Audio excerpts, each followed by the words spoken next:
सारी मंडली खड़े हो जाएंगे। सभी ऑनलाइन और ऑफलाइन आराधना में जुड़े हुए माता पिता, भाई बहन, बाल बच्चों को आज की आराधना के लिए स्वागत है। और आज के आराधना के लिए जो आह्वान वचन है भजन संहिता 19, 1 और 2। आकाश परमेश्वर की महिमा वर्णन कर रहा है और आकाश मंडल उसकी हस्तकला को प्रकट कर रहा है। प्यारे भाइयों बहनों, सचमुच में ये आकाश जिसको हम सिर उठाकर देखते हैं, सचमुच में हम लोग गंभीरता से सोचें कि परमेश्वर इस इतना बड़ा आकाश मंडल को कैसे खड़ा रखा है। और ये आकाश परमेश्वर की महिमा का वर्णन कर रहा है। और आकाश मंडल कहने से जितने भी सूरज, चांद, तारेगण हैं, वे सब उसकी हस्तकला अर्थात परमेश्वर ने किस सामर्थ्य हाथों से उसको सजाया है, इसका वर्णन हो रहा है। दिन से दिन बातें करता है और रात को रात ज्ञान सिखाती है। सो आइए हम प्रार्थना करें। पिता परमेश्वर, हम धन्यवाद देते हैं प्रभु, बीते संपूर्ण जीवन सुरक्षा आशीषों के लिए, यात्रा सफलता के लिए, कि प्रभु तू हम सबों के साथ रहा, एक एक देह, प्राण, आत्मा को सुस्वस्थ और सुदृढ़ रखा। और हाँ प्रभु जी, तो हम सबों को आज के विश्राम और दिन में ला पहुंचाया है। सो हमारे सारे गर्दों को जो हम सबों ने जाने अनजाने तेरे विरोध में पाप किए हैं, परमेश्वर सब पापों को क्षमा कर और हम एक एक को नया कर प्रभु, ताकि हम विश्राम और दिन का आशीष और आनंद को प्राप्त कर सके। इस निमित्त गीत गाने में, आराधना करने में, वचन सुनने में तो हमारी सहायता रखवाई कर। प्रार्थना उद्धारकर्ता मसीह यीशु के नाम से मांगते हैं, सुन और दया से ग्रहण कर, आमीन। मंडली बैठे। आइए आज की आराधना को आरंभ करते हुए हम लोग गीत गाएंगे। मसीह गीत संग्रह से गीत संख्या 275। गीत संख्या 275। जो न चलता पाप के पथ और न मानता दुष्ट का मत, निंदक संग न बैठता है, वह मनुष्य धन्य है। जो न चलता पाप के पथ और न मानता दुष्ट का मत, निंदक संग न बैठता है, वह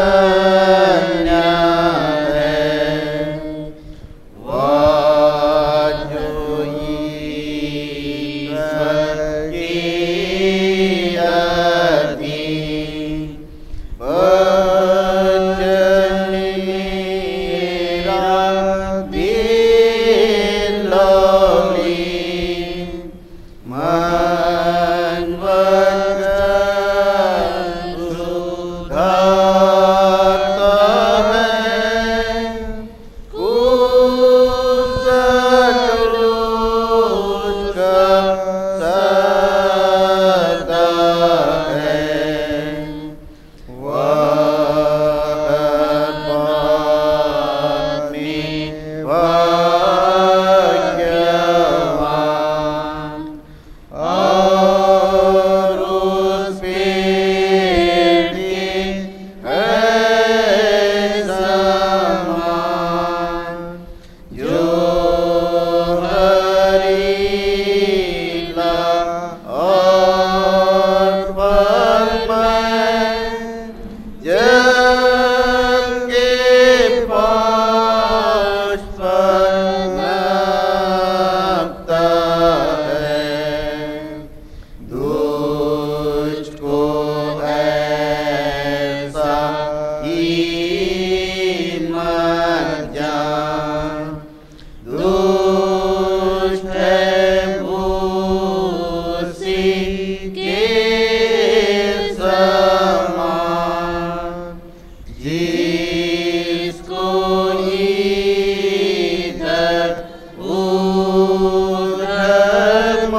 मंडली उठे।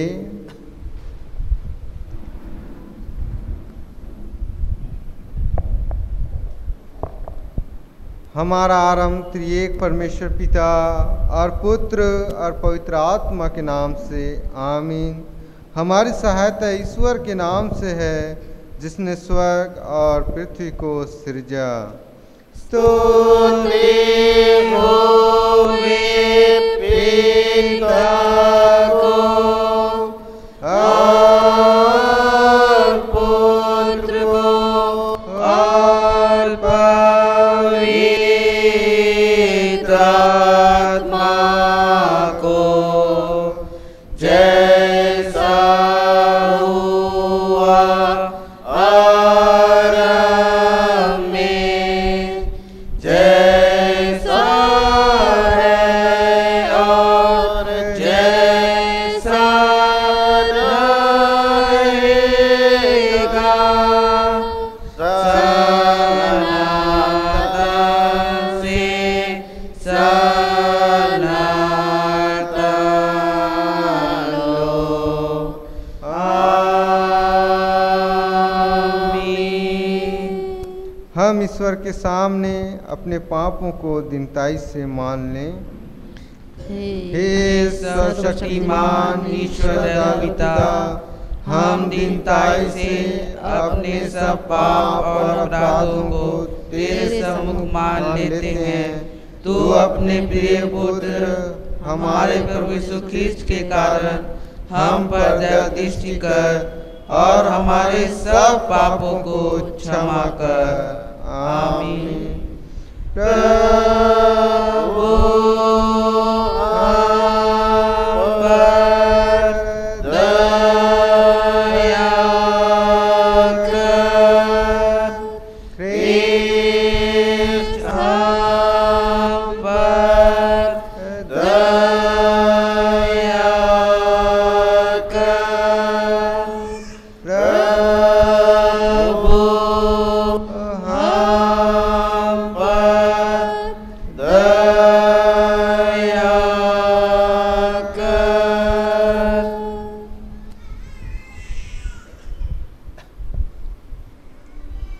पहाड़ सरक जाएंगे और पहाड़ियाँ हिल जाएंगी, पर मेरी दया तेरे पास से न सरकेगी और न मेरे कुशल की वाचा हिलेगी। परमेश्वर तेरा दया करने हारा कहता है।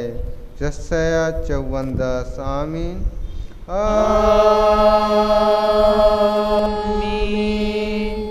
मंडली उठे।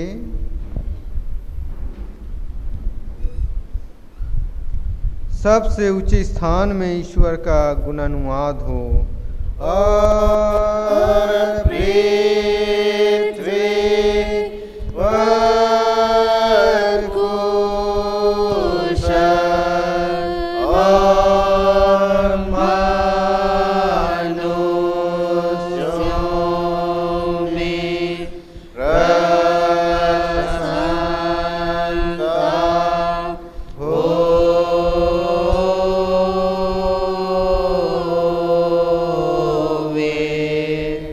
प्रभु तुम्हारे संग हो। और तेरे आत्मा के साथ। हम प्रार्थना करें।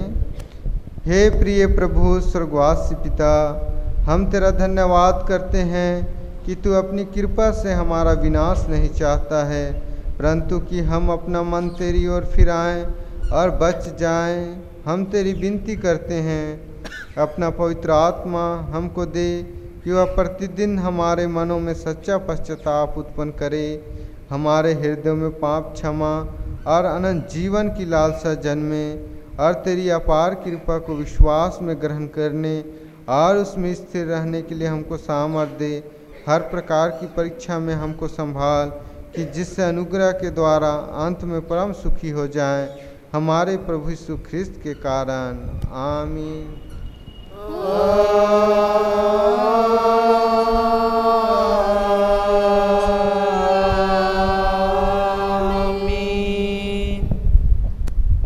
आज के लिए ठहराया गया पहला पाठ वचन जो हमें मिलता है मरकुस रचित सुसमाचार अध्याय 10 पद संख्या 17 से लेकर 27 तक।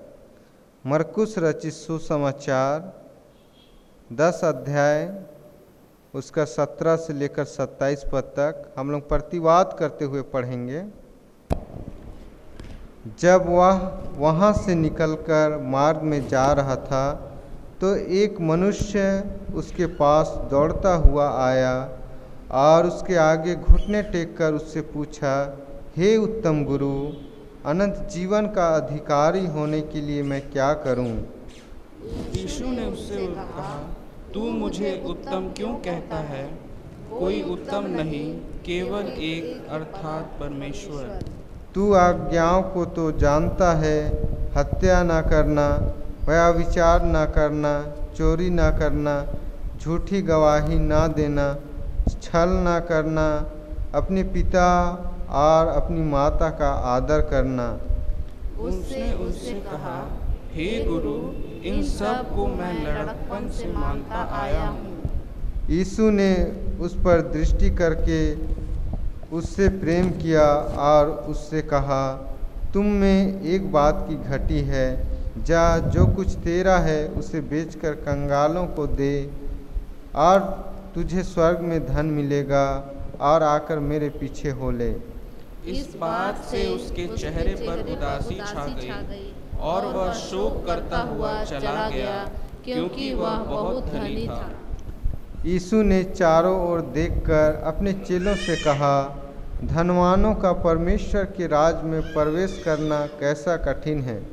चेले उसकी बातों से अचंभित हुए। इस पर यीशु ने फिर उनसे कहा, हे बालकों, जो धन पर भरोसा रखते हैं, उनके लिए परमेश्वर के राज्य में प्रवेश करना कैसा कठिन है। परमेश्वर के राज्य में धनवान के प्रवेश करने से ऊँट का सुई के नाके में से निकल जाना सहज है। वे बहुत ही चकित होकर आपस में कहने लगे, तो फिर किसका उद्धार हो सकता है? यीशु ने उनकी ओर देखकर कहा, मनुष्यों से तो यह नहीं हो सकता, परंतु परमेश्वर से हो सकता है, क्योंकि परमेश्वर से सब कुछ हो सकता है। यहाँ तक आमीन। तेरा धन्यवाद होवे हे ख्रिस्त यीशु। हालेलुया हालेलुया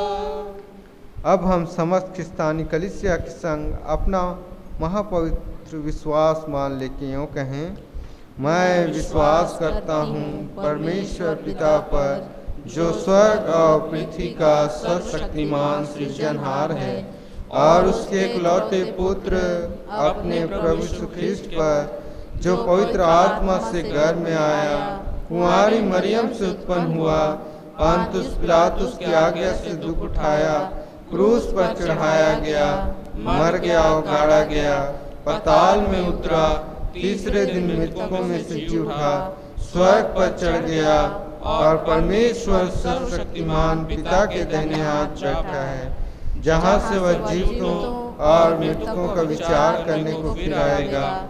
मैं विश्वास करता हूँ पवित्र आत्मा पर, एक ही पवित्र ख्रिस्तानी कलीसिया, पवित्रों की संगत पर, पापों की क्षमा, देह के जी उठने और अनंत जीवन पर। आमीन आमीन आमीन।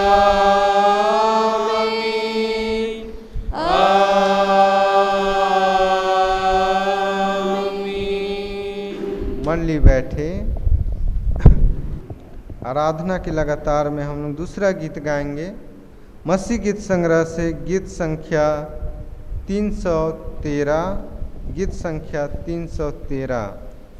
ईश्वर ने दया मुझ पर कीनी कि जिसके योग मैं न रहा, आश्चर्य की बात मैंने यह गिनी, मैं दया नहीं खोजता था अब मुझे यह निश्चय कि ईश्वर अत्यंत कृपामय, ईश्वर ने दया मुझ पर कीनी, कि जिसके योग मैं न रहा।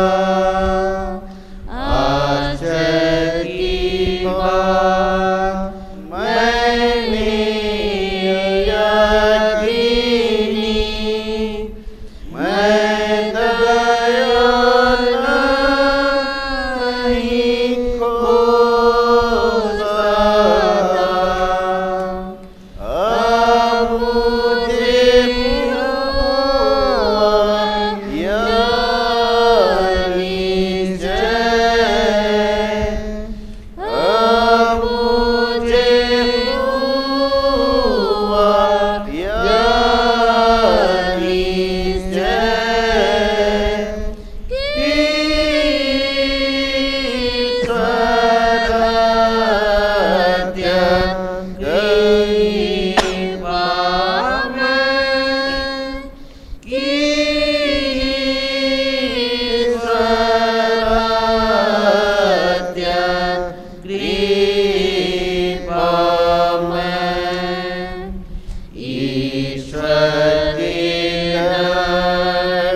मुझसे अलग होवे ना, जब मुझ पर आवे मौत की छाया, कि तुझ पास रहूं मैं सदा, वहाँ मैं करूँगा आह्लाद, वहाँ मैं करूँगा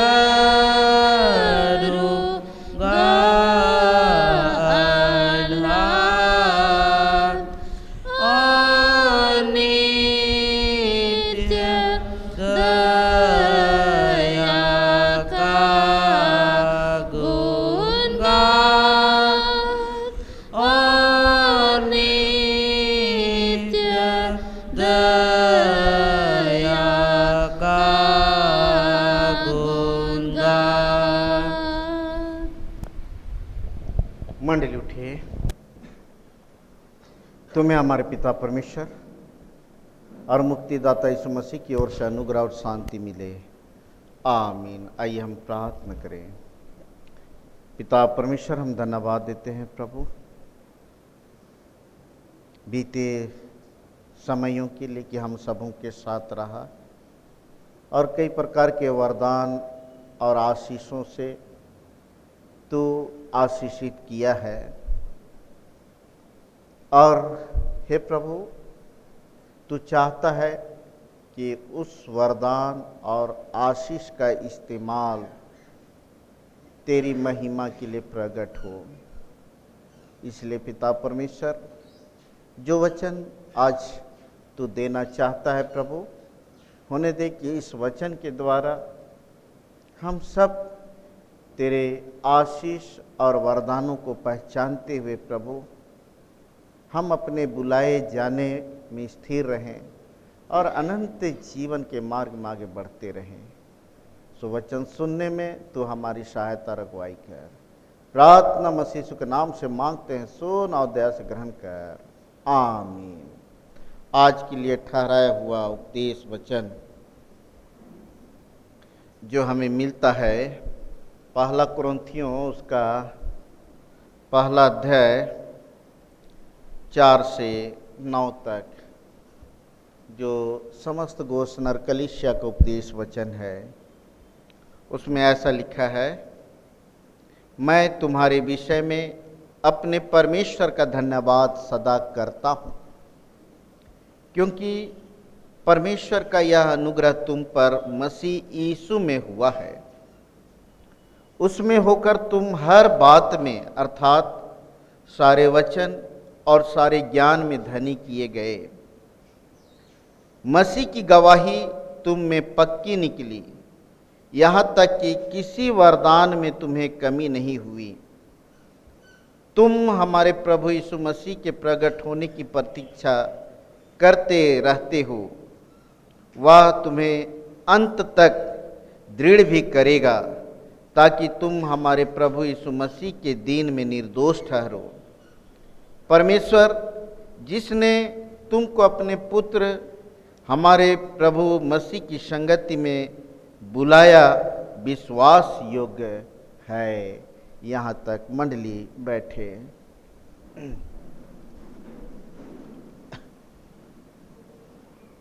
मसीह यीशु में प्यारे भाइयों बहनों, कोरिन्थ मंडली, कोरिन्थियुस नगर जो है बहुत डेवलप एरिया था, क्षेत्र था, और उसका कारण था कि जब हम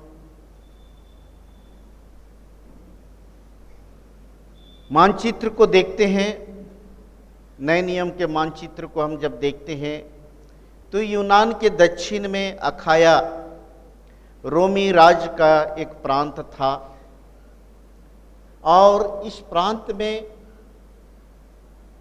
कोरिन्थ एक व्यापारिक दृष्टिकोण से अति महत्वपूर्ण बंदरगाह था, जहां व्यापार के लिए चारों ओर से लोग वहां आते थे। और इसलिए वह जगह जो था, क्षेत्र जो था, वो कई बातों में आगे था। और इसके साथ साथ व्यापारिक क्षेत्र था, तो वहां पर कई देश या कई जगह से जो लोग आते थे, वे लोग, वहां के लोग बहुत सुंदर अन्य अन्य भाषा का अर्थात ट्रांसलेट करते थे। और इस तरह से दूसरी बात, वहां पर रहन सहन भी, पहरावा ओढ़ावा भी जो था, एकदम आधुनिक था उस जमाने में। लेकिन साथ में अनैतिकता भरा हुआ था। तो इस अनैतिकता से के कारण चर्च में या कहे विश्वासियों में विश्वास में खड़े होने के लिए ये अनैतिकता जो था, ये बाधक था। और जिसके कारण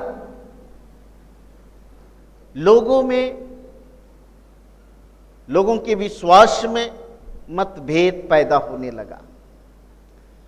और जिसके कारण पौलुस को यह पत्र लिखना पड़ता है, या पौलुस की पत्री जो है, जो हम लोग देखते हैं कि पौलुस उनको बहुत सुंदर समझाने के लिए यह पत्र लिखता है, जो हम लोग यहाँ पर देखते हैं कि अध्याय 1:4-9 में हमारे मनन के निमित्त भी यह ठहराया गया है।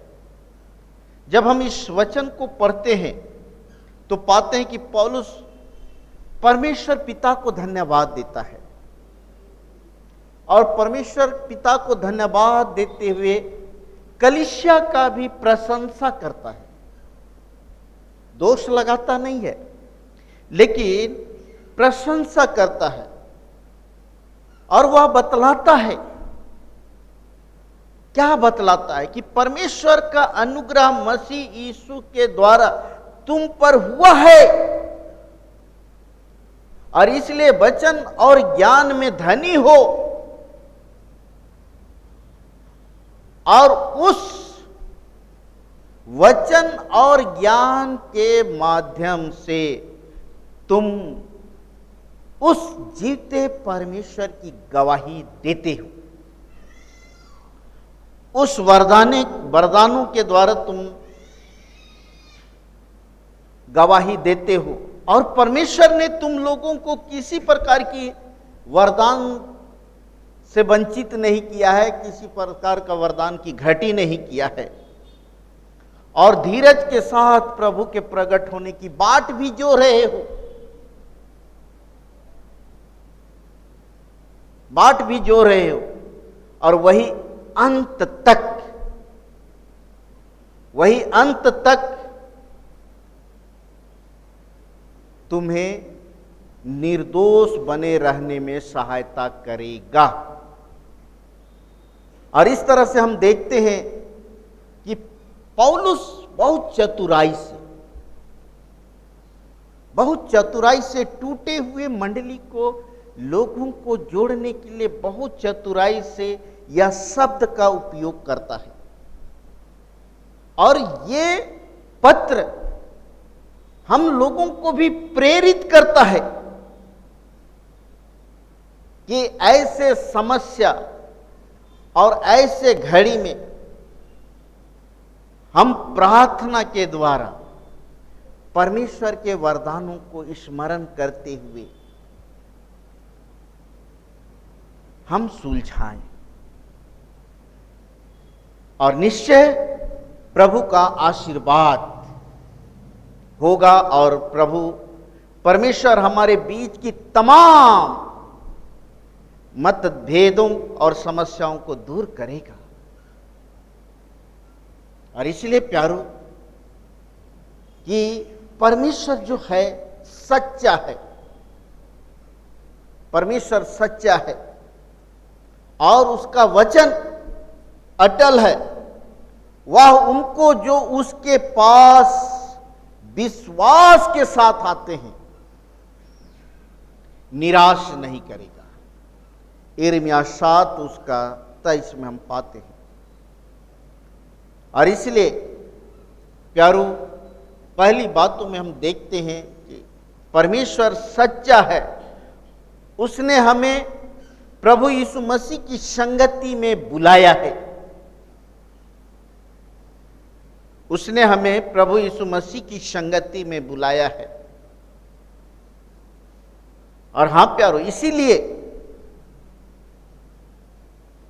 आज जो है पौलुस प्रेरित कोरिन्थ नगर में कलीसिया की स्थापना जो दूसरी मिशनरी यात्रा में उसने किया था, उसकी गवाही में वह इस बात को देता है कि लोग उस यीशु मसीह पर विश्वास कर उद्धारकर्ता को जो ग्रहण किए हैं उस पर स्थिर बने रहें, क्योंकि उसने हमें प्रभु यीशु मसीह की संगति में बुलाया है। कहने का मतलब है कि हम लोग बपतिस्मा लिए हैं, हम लोग किसी पादरी का बपतिस्मा नहीं लिए हैं, हम लोग यूहन्ना का बपतिस्मा नहीं लिए हैं। यहां पर आगे पौलुस इसी बात को दिखाता है कि मैंने किसी को बपतिस्मा नहीं दिया, लेकिन जिसने भी तुझे बपतिस्मा दिया है उसने बपतिस्मा नहीं दिया है, परंतु तुमने यीशु के नाम से बपतिस्मा लिया है। और इस तरह से जो परमेश्वर सच्चा है उसने बपतिस्मा के द्वारा मसीह की संगति में बुलाया है। तो हम लोग बपतिस्मा लेते हैं तो प्यारो हम लोग ख्रिस्त, हमारे नाम के पहले ख्रिस्त जुड़ता है। जिस तरह से हम लोग जब डॉक्टर लोग पढ़ते हैं, जब वो डिग्री पा लेते हैं, चाहे वो पीएचडी करते हो, तो उसके नाम के पहले एक उपाधि मिलता है। ठीक वैसे ही बपतिस्मा के साथ हमको एक संगति मिलता है, ख्रिस्त की संगति, और हम ख्रिस्त का कलीसिया के लोग हो जाते हैं। हम ख्रिस्त के लोग हैं। और इसलिए पौलुस इसी बात को बहुत चतुराई से वहां इस्तेमाल करता है कि जब हम ख्रिस्त में बुलाए गए हैं, मसीह की संगति में बुलाए गए हैं, इसलिए जो हम उस यीशु मसीह के प्रकट होने की बाट जो रहे हैं, तो हम उसके अनुग्रह को समझे, हम उसके अनुग्रह को समझे। कुछ लोग ऐसे हैं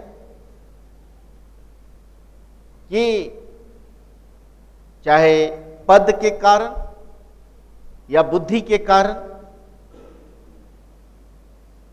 और कुछ लोग पैसा के कारण, लोग ये सोचते हैं, जब भी कुछ बात होता है तो ये कहते हैं कि मैं जिस दिन बपतिस्मा लिया उस दिन को कोसता हूं।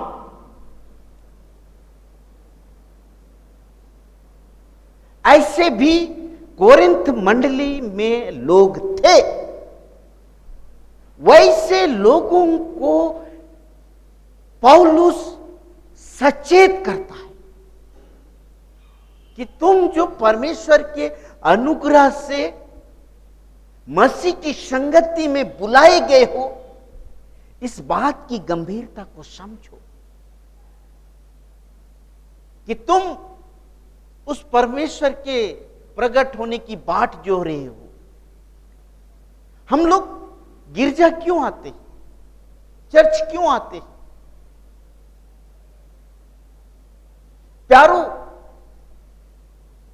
चर्च हम लोग इसलिए आते हैं, पहली बात शुद्ध होने, साफ होने, पवित्र होने। दूसरी बात कि आज जिस तरह से यीशु मसीह तीसरे दिन मृतकों में से जी उठा, अर्थात वह दिन रविवार है, तो जिस तरह से यीशु मसीह जी उठा है, वह यीशु मसीह फिर से जीवितों और मृतकों का विचार करने को फिर से आने वाला है। तो हम लोग जब ये रविवार को जो हम लोग चर्च बैठते हैं, इसका बहुत गंभीर अर्थ है। इस रविवार में हम लोग विश्वास दर्पण को याद हम लोग स्मरण करते हैं, क्योंकि वह यीशु मसीह हमारे लिए, हम सबों के उद्धार के लिए अपने आप को दिया। वह यीशु मसीह स्वर्गीय विभाव को छोड़कर हमारे लिए हम इस धरती में आया, इस धरती में आया और उसने हमारे उद्धार के लिए मूल्य चुकाया। सहज से नहीं कि आ जाओ तुम मेरे मंडली में, मेरी कलीसिया में आ जाओ, नहीं, उसने हमारे उद्धार के लिए उसने मूल्य चुकाया, और वो मूल्य जो था अनमोल लहू, अनमोल लहू। और उस अनुग्रह से आज हम जिंदों की जमीन पे खड़े हैं। उस अनुग्रह से आज हम संसार और शैतान की शक्ति से बचे हैं, पाप की सजा से बचे हैं, और इसलिए जिंदों की जमीन पे हैं। क्योंकि रोमी 6:23 में स्पष्ट लिखा है, पाप की मजदूरी मृत्यु है, परंतु परमेश्वर का वरदान यीशु मसीह में अनंत जीवन है। प्यारो, अगर परमेश्वर हमारा पाप का लेखा लेगा तो हम कहीं टिक नहीं सकते, लेकिन परमेश्वर का वरदान, ये सबसे बड़ा वरदान है जो मसीह यीशु में हमें अनंत जीवन प्रदान करता है। इसी बात को पौलुस बताना चाहता है और उस परमेश्वर को धन्यवाद देता है, जो भी कि ये लोग इस समय अनैतिक कार्यों में लिप्त हैं, कलीसिया में फूट है, लेकिन पौलुस समझाने का प्रयास करता है, ये चिट्ठी को लिखता है कि तुम उस परमेश्वर के अनुग्रह को समझो।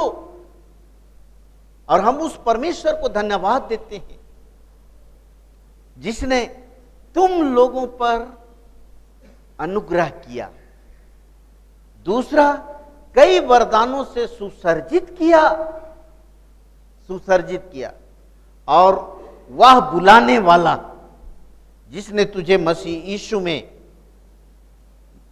जिसने तुझे प्रभु यीशु मसीह की संगति में बुलाया है, वो सच्चा है। इसलिए सच्चाई के साथ जीवन व्यतीत करो। दूसरी बात जो है, वह सब वरदानों से परिपूर्ण करेगा।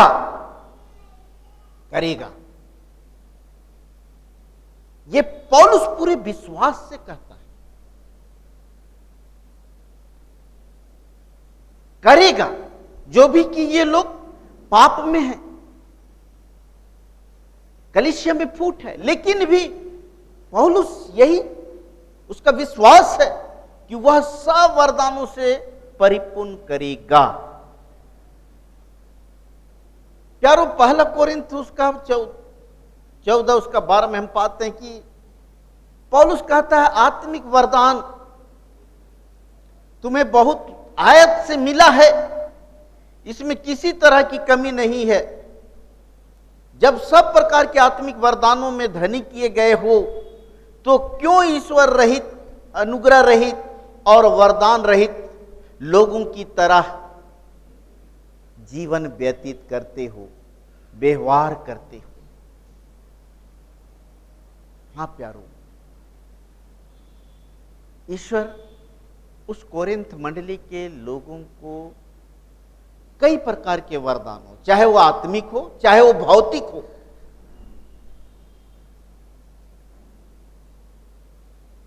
वे लोगों को परमेश्वर आशीष से, वरदानों से विभूषित किया।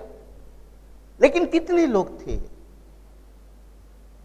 जो ईश्वर रहित, अनुग्रह रहित, वरदान रहित लोगों के समान व्यवहार करते थे।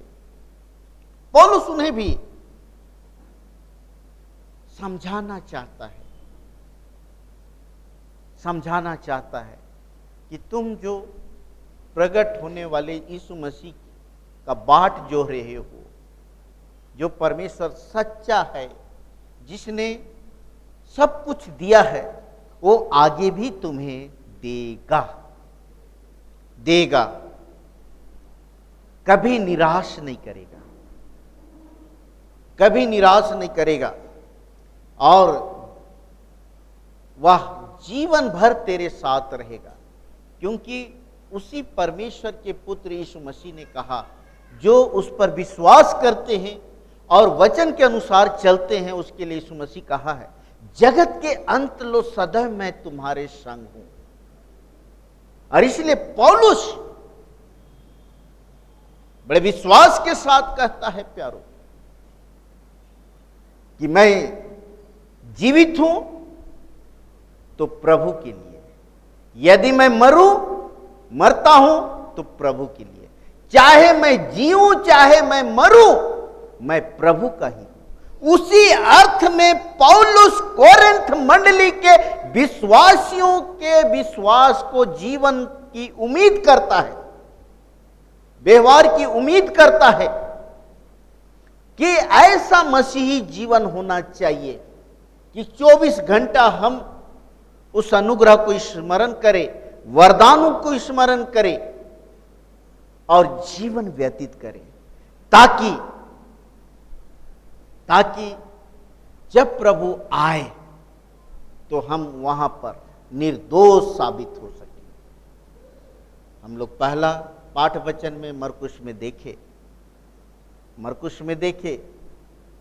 कि वहां यीशु, एक धनवान व्यक्ति जो है, वो अनंत जीवन पाना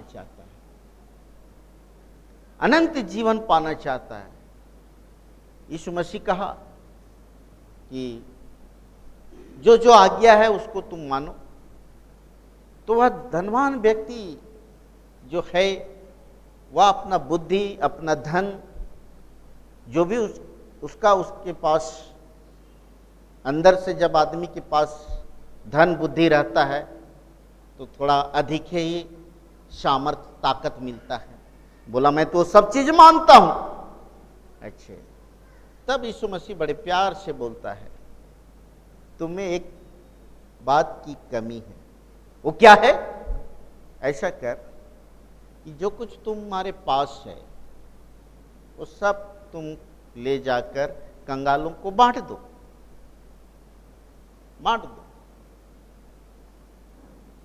यहां पर वो गड़बड़ा गया और यीशु मसीह कहा कि धनवानों को स्वर्ग जाना कितना कठिन है, बहुत ही कठिन है। सुई के नाके से ऊंट का पार हो जाना आसान है, सुई के छेद से ऊंट का पार हो जाना सहज है, आसान है। लेकिन धनवानों को स्वर्ग पाना कितना कठिन है, उतना ही कठिन है। प्यारे भाई और बहनों, धनवान होना बुरी बात नहीं है,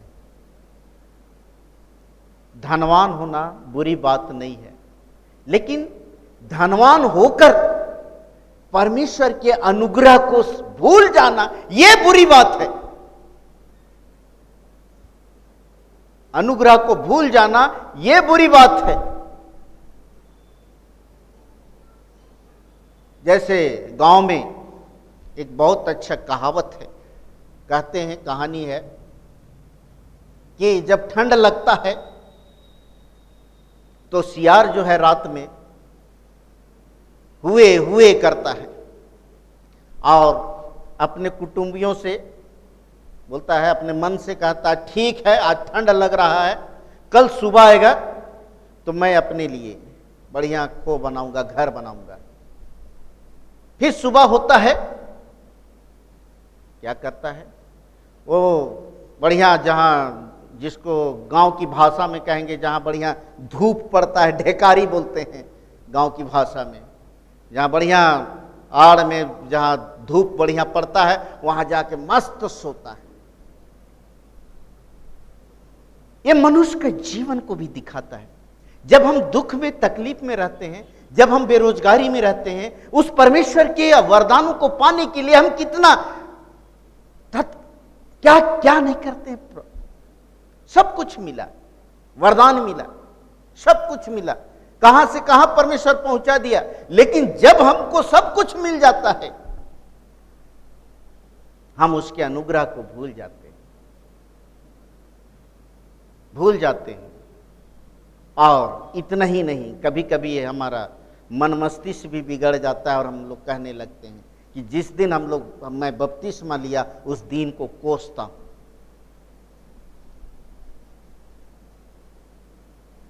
काश मेरा जन्म मसीह परिवार में नहीं हुआ होता।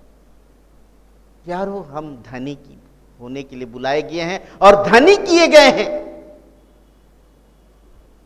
पौलुस इसी बात को कहता है कि जो वरदान मिला है उस वरदान को, कलीसिया को तोड़ने में, गलत बातों को फैलाने में ना लगाएं, परंतु आत्मिक बातों में बने रहें और जोड़ने में लगाएं और ईश्वर के वरदानों का सदुपयोग करते हुए आगे बढ़ें।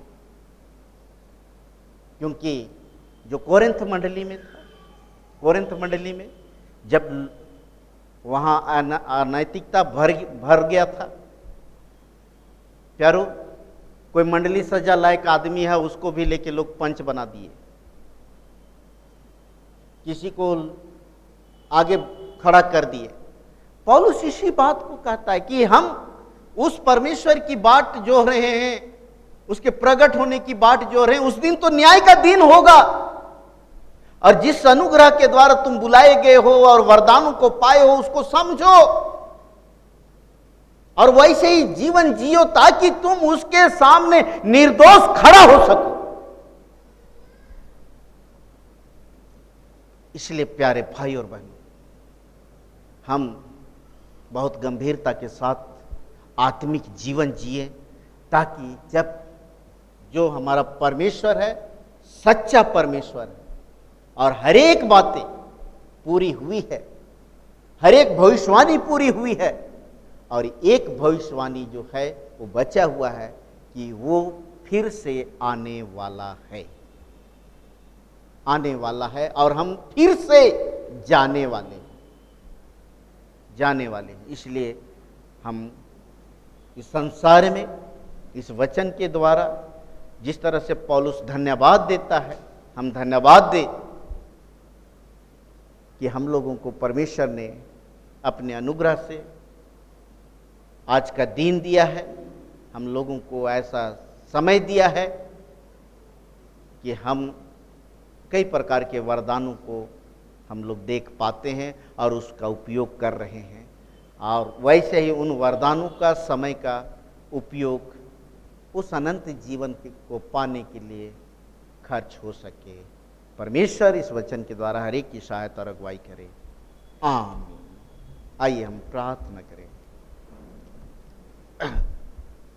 पिता परमेश्वर, हम धन्यवाद देते हैं प्रभु कि सचमुच में पिता हम इस योग्य नहीं थे कि यहाँ खड़ा हो सकते, लेकिन प्रभु तो हमें हर प्रकार के बंधनों से, चाहे वो गरीबी की बंधन हो, चाहे बेरोजगारी का बंधन हो, चाहे गरीबी का, चाहे कमी घटी का, चाहे प्रभु अज्ञानता का, चाहे निर्बलता का, उन तमाम कमियों को दूर करते हुए अपने अनुग्रह से प्रभु हम सबों को अपने कलीसिया में लाया है। हम धन्यवाद देते हैं प्रभु। और पिता परमेश्वर, हम प्रार्थना करते हैं कि आज तक के जीवन में जो भी तूने वरदान दिया है और जो वरदान हमारे जीवन में घमंड लाता है, प्रभु हमें सावधान कर दे। हमें प्रभु सोचने समझने का आत्मा दे, ताकि हम जो तू सबसे बड़ा वरदान जो शरीर के रूप में दिया है, बुद्धि के रूप में दिया है, पद प्रतिष्ठा के रूप में दिया है, बाल बच्चों के रूप में दिया है, धन दौलत के रूप में दिया है, जो भी दिया है परमेश्वर, उस तेरी महिमा पे खर्च होने सके। और पिता परमेश्वर, जब तू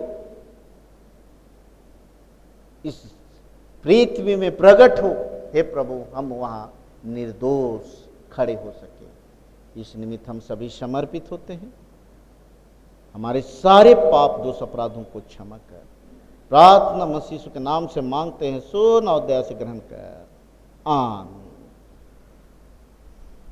और ईश्वर की शांति जो समस्त ज्ञान से ऊर्ध्व है, हर एक के मन और हृदय की रक्षा और रखवाली करे। आमीन। सारी मंडली खड़े हो जाएंगे। धन्यवादी अभिलाषी वेदी के सम्मुख आएंगे। धन्यवाद के लिए वचन ग्रहण करें। भजन संहिता 107 पहला पद। यहोवा का धन्यवाद करो, क्योंकि वह भला है और उसकी करुणा सदा की है। आइए हम लोग प्रार्थना करें। त्रिएक सामर्थी यहोवा परमेश्वर पिता, धन्यवाद के साथ हम तेरे सम्मुख आते हैं, धन्यवाद देते हैं पिता परमेश्वर कि तेरी अनुग्रह और दया प्रभु तेरे भक्त विश्वासी बेटा बेटियों के जीवन में हुआ है। और पिता परमेश्वर, तेरे अनुग्रह को, तेरी दया को अपने जीवन में, तेरे आश्चर्य कर्मों को देखकर प्रभु जी तेरे वेदी के सम्मुख आते हैं, धन्यवाद का बलिदान अर्पण करते हैं। कितनों को पिता परमेश्वर तो जन्मदिन देखने का अवसर प्रदान किया, भाई अर्दन मिंच को और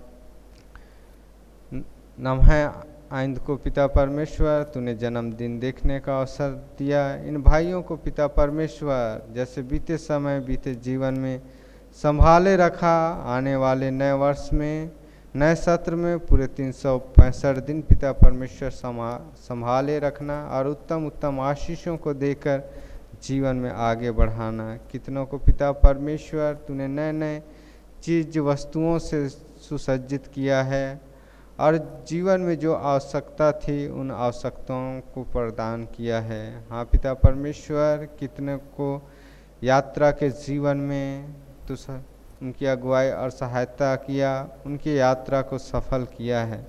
कितनों को रोग दुख और नाना प्रकार के संकट विपद और अचानक मरी मृत्यु से बचाया है। हाँ पिता परमेश्वर, इसके लिए प्रभु मन से और हृदय से धन्यवाद देते हैं और तेरे वेदी के सम्मुख आते हैं। पिता परमेश्वर, जितने भी धन्यवादी अभिलाषी हैं, जिन्होंने पिता परमेश्वर अपने जीवन में तेरी बड़ी दया और कृपा को देखे हैं, धन्यवाद का बलिदान अर्पण करते हैं। हर एक के धन्यवादी मन को ग्रहण कर। और जितने भी मंडली के विश्वासी माता पिता भाई बहन बाल बच्चे हैं पिता परमेश्वर, सबको परमेश्वर पिता अपितु आगे जीवन में उत्तम आशीष देते हुए धर्म के मार्ग में आगे बढ़ाना। पिता परमेश्वर, धन्यवादी अभिलाषियों को प्रभु तेरे पवित्र हाथ में सौंपते हैं और यह धन्यवाद का प्रार्थना हमारे उद्धारकर्ता मसीह यीशु के नाम से मांगते हैं। सुन और दया से ग्रहण कर। आमीन। ईश्वर को धन्यवाद,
पिता का तीसरा गीत गाएंगे मसीह गीत संग्रह से गीत संख्या 439।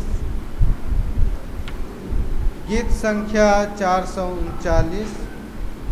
उत्तम और शांतिदायक बात कि ईश्वर लिए मेरा हाथ, हर काम हर जगह हर समय मुझ यात्री को ले चलता है। गीत संख्या 439 439। उत्तम और शांतिदायक बात कि ईश्वर लिए मेरा हाथ, हर काम हर जगह हर समय यात्री को ले चलता है, ले चलता है, ले चलता है। वह मुझको साथ ले चलता है। विश्वास से मैं चलूंगा साथ कि ईश्वर थामता मेरा हाथ। कभी वह बीच मेरे के, कभी वह सुंदर बारी में सुखदाई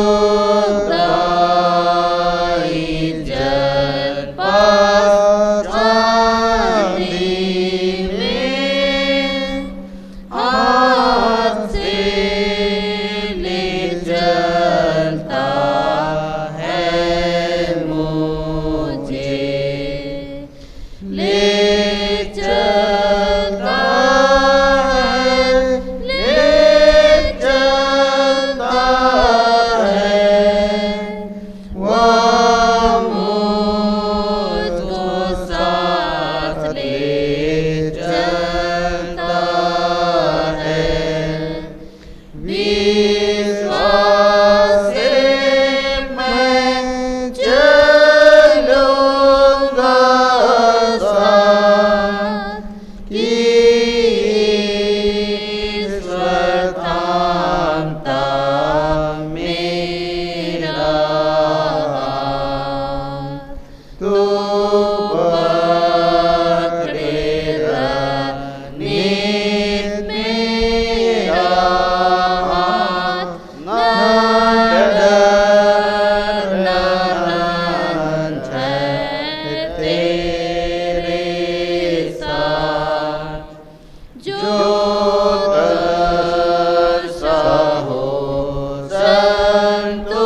मंडली उठे, आइए हम इन दानों को अर्पण करते हुए अंतिम प्रार्थना करें।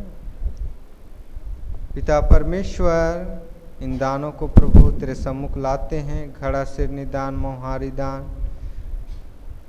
धन्यवादी दान, दसवांश दान, जितने प्रकार के दान हैं प्रभु जी, महिला दान, हर एक दानों को प्रभु तेरे वेदी के सम्मुख लाते हैं। इन दानों को ग्रहण कर, और जिस भंडार से प्रभु तेरे भक्त विश्वासियों ने यह दान को अर्पण किया है, उनके भंडारों को तू भरा पूरा रख। उनके भंडार में किसी भली वस्तु की घटी ना होने पाए। पिता परमेश्वर, जितनों ने यह दान अर्पण किया है, पिता परमेश्वर उन्हें उत्तम आशीष सुस्वस्थ में जीवन देकर जीवन में आगे बढ़ाना। पिता परमेश्वर, इस दान को ग्रहण कर और होने दे। पिता परमेश्वर, यह दान देखने में छोटा है, परंतु तेरे राज और तेरे कलीसिया के उन्नति और वृद्धि के लिए होने सके।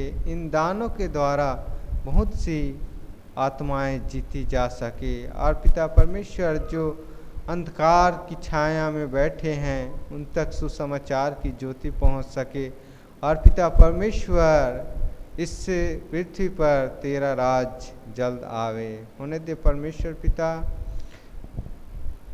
जितने भी तेरे विश्वासियों ने यह दान अर्पण किया है, हर एक के पर प्रभु तेरी कृपा दृष्टि बनाए रखना। और प्रभु तू कहा है कि मैं हर्ष से देने वालों से प्रेम करता हूँ। हाँ पिता परमेश्वर, अपनी प्रेम और अपनी अनुग्रह दया परमेश्वर पिता हर एक के ऊपर बनाए रखना। और पिता परमेश्वर, जीवन में तो हर एक की अगुवाई और सहायता करना, उत्तम उत्तम आशीषों को प्रदान करना कि हर एक प्रभु तेरे वेदी के लिए की सेवा के लिए और प्रभु सुसमाचार की बढ़ती और उन्नति के लिए अपनी मुट्ठी हर्ष से खोल सकें। प्रार्थना हमारे उद्धारकर्ता मसीह यीशु के नाम से मांगते हैं, सुन और दया से ग्रहण कर, आमीन। आइए हम लोग अंतिम प्रार्थना करें। हे प्रभु परमेश्वर स्वर्गवासी पिता, हम तेरी विनती करते हैं अपनी खिस्तानी कलीसिया और उसके सारे सेवकों की अगुवाई कर कि वे तेरे वचन के निर्मल उपदेश में ठहरें, जिससे सच विश्वास और प्रेम हमें बढ़े और बढ़ाया जाए। हे प्रभु, भारत रिपब्लिक के हमारे प्रेसिडेंट, इस प्रांत के गवर्नर, राज्य की सभाओं, मंत्रिमंडलों, सब न्यायियों, हाकिमों और सब राज कर्मचारियों को आशीष दे और उनकी अगुवाई कर कि वे न्याय और धर्म से देश की सेवा करें और हम कुशल चैन से सारी भक्ति और गंभीरता से काल बिताएं। हमारी कलीसियाई सभाओं, सेंट्रल काउंसिल और कलीसिया की अन्य मंडली सभाओं को आशीष दे कि वे इस मंडली को तेरी पवित्र इच्छा के अनुसार चलाएं। जगत की लूथरन कलीसिया और देश विदेश के हमारे सभी ख्रिस्त विश्वासी मित्रों को आशीष दे कि हम ख्रिस्त प्रेम और सहयोग में आगे बढ़ें और जगत में तेरी साक्षी के लिए अधिक सामर्थ पाएं। हमारी कलीसिया के सब काम पर आशीष दे, लड़के लड़कियों की शिक्षा पर आशीष दे कि वे तेरे भय, प्रेम और भरोसा में बढ़ते जाएं। कलीसिया के विद्यालयों, शिक्षण, प्रशिक्षण महाविद्यालयों और अन्य संस्थाओं को संभाल और उनकी बढ़ती दे और उनके द्वारा कलीसिया के लिए आत्मिक और लौकिक आशीष दे। खेती बाड़ी और हर एक काम उद्यम को सफल कर, जिससे हर कोई सुविवेक से तेरे आगे चले और अपनी जीविका पाए। अपनी कृपा से उन सबों पर दृष्टि कर जो कंगालपन, रोग और नाना प्रकार की सकेती और दुख में है, उनको शांति दे। हमारी कलीसिया के सब भाई बहनों की रक्षा कर जो दूसरे देश में चले गए हैं, कि वे सब जोखिम और परीक्षाओं में विश्वासी ठहरें। हम उनके लिए भी तेरी विनती करते हैं जो मंडली से निकाले गए वह उलट हुए हैं, उन पर दया कर कि वे सच्चे पश्चाताप से तेरी ओर फिरें। सब मनुष्यों का त्राणी ठहर और उन पर जो अंधियारे में बैठे हैं मुक्ति का उजाला प्रकाश कर। हमको अपश्चातापी मृत्यु से बचा और अंत में अपने प्रिय पुत्र हमारे प्रभु यीशु ख्रिस्त के द्वारा स्वर्ग राज में ग्रहण कर। हे हमारे पिता, तू जो स्वर्ग में है, तेरा नाम पवित्र किया जाए, तेरा राज्य आए, तेरी इच्छा जैसे स्वर्ग में वैसे पृथ्वी पर भी हो। हमारे प्रतिदिन की रोटी आज हमको दे और हमारे अपराधों को क्षमा कर, जैसे हम भी अपने अपराधियों को क्षमा करते हैं, और हमको परीक्षा में मत डाल, परंतु बुराई से बचा, क्योंकि राज्य और पराक्रम और महिमा सदा तेरी है। आमीन।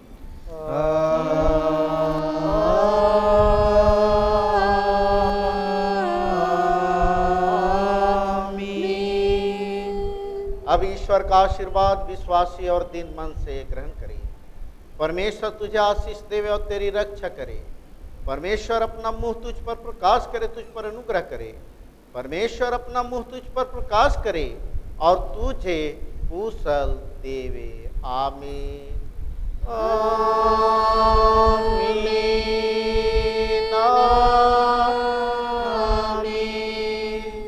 आमीन। यीशु सहाय।